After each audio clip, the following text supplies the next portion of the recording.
নমস্কার বন্ধুরা, tasty dishes by Ruma চ্যানেলে আপনাদের সকলকে স্বাগত জানাই। আজকের রেসিপি এঁচোড় চিংড়ি।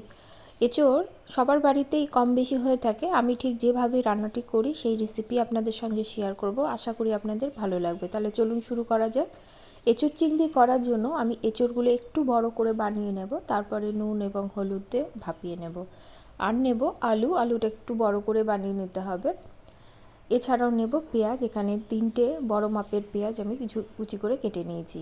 মশলার মধ্যে নিয়েছি জিরে, আদা, রসুন এবং শুকনো লঙ্কা। একটা স্মুথ পেস্ট করে নেব।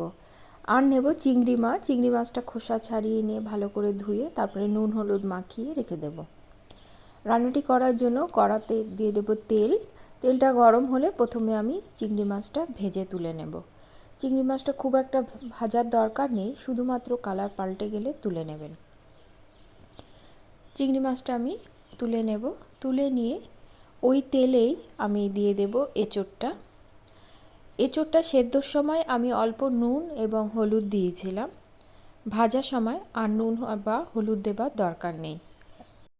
এঁচোড়টা ভাজা হয়ে গেছে। এবার এঁচোড়টা তুলে নিয়ে আমি ওই তেলেই আলুগুলোও ভেজে নেব।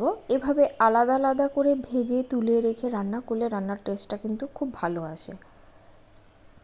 আলুটাও আমার ভাজা হয়ে গেছে, তুলে নেব। কড়াতে আর একটু তেল যোগ করব। রান্নাটিতে তেলটার পরিমাণটা একটু বেশি পড়ে।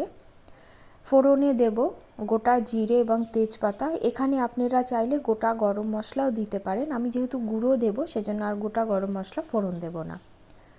ফোড়নটা সাঁতলে নিয়ে দিয়ে দেব পেঁয়াজটা মিনিট 2 ভেজে নিয়ে 2টো বড় মাপের টমেটো যেটা কুচিয়ে নিয়েছিলাম সেটা দিয়ে দেব।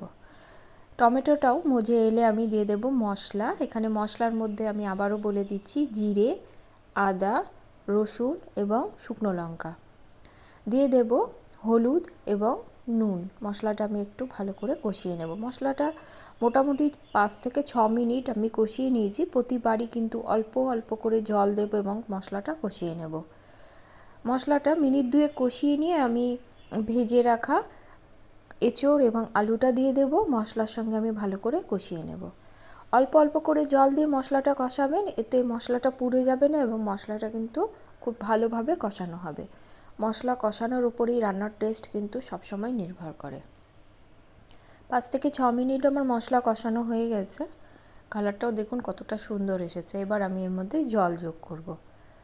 জলটা খুব একটা বেশি দেবার প্রয়োজন নেই, কারণ এঁচোড় চিংড়ি ঝোল ঝোল ভালো লাগে না। আর আলু এবং এঁচোড়টা কিন্তু আমার অনেকটাই সেদ্ধ আছে।